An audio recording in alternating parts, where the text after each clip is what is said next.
لقد كان لكم في رسول الله أسوة حسنة صدق الله مولانا العظيم আল্লাহ পাকের দরবারে অশেষ মেহেরবানি। আল্লাহ তাআলার দরবারে শুকরিয়া জ্ঞাপন করি যে আল্লাহ তাআলা আমাদেরকে দ্বীনি একটা মজলিসে বসার এবং আয়োজনের তৌফিক দান করেছেন, সেজন্য শুকরিয়া জ্ঞাপন করি আলহামদুলিল্লাহ।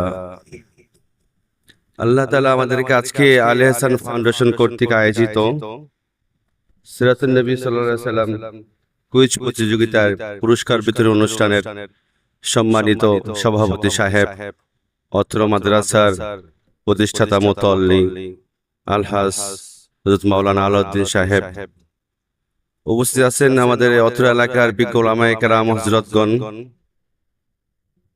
একটা অত্যন্ত চমৎকার আয়োজন আজকে রবিউল আউয়াল মাস উপলক্ষে যেটা উলামায়ে কেরাম করেছেন। আলে হাসান ফাউন্ডেশনের নামে উলামায়ে কেরামে যে আত্মপ্রকাশ করেছেন অত্র এলাকার, এক ব্যানারে এসেছেন, এটা আল্লাহ দরবারে লাখো কোটি শুকরিয়া। এই এখন পরিস্থিতিতে, এই বর্তমান অবস্থায় উলামায়ে কেরাম একটা ব্যানারে কাজ করা অত্যন্ত জরুরি হয়ে দাঁড়িয়েছে।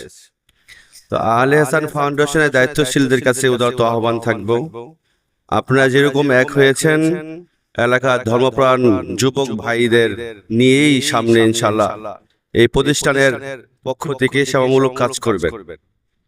অবশ্যই আমাদের উলামায়ে কেরাম এবং দিনদার ভাইদের সমন্বয়ে সমাজের প্রতিটা কর্মকাণ্ডে আমাদের জড়িত হওয়া দরকার। সমাজের সেবামূলক কাজে আমাদের একান্তভাবে থাকা দরকার। আমাদের পিছিয়ে থাকার আর সময় নেই।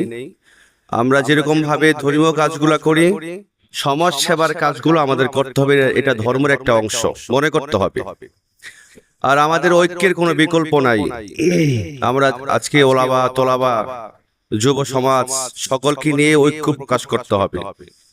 এই সমাজকে সংস্কার করতে হবে। সমাজ সংস্কার করার ক্ষেত্রে অবশ্যই আমাদেরকে পরিশ্রম, মেহনত, লড়াই করতে হবে।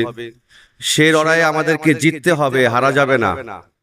আমরা এই সুস্থ সমাজ, এই এলাকাকে যে আদর্শ সমাজ হিসাবে আমরা পেতে চাই, তাহলে আমাদেরকে অবশ্যই লড়াই করতে হবে। সেই লড়াই করতে যা যা প্রয়োজন, সেই প্রয়োজন আমাদের যোগান দিতে হবে।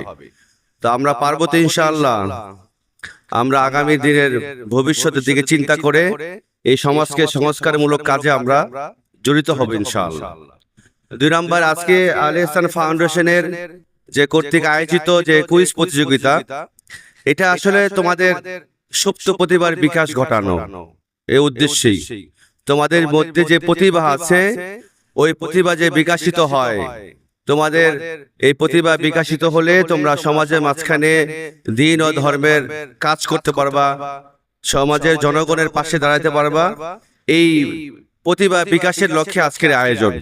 উলামায়ে কেরাম যারা আজকে আয়োজন করেছেন, সকলকে আমাদের পক্ষ থেকে উদারত ধন্যবাদ ও শুকরিয়া জ্ঞাপন করি, মোবারকবাদ জানাচ্ছি।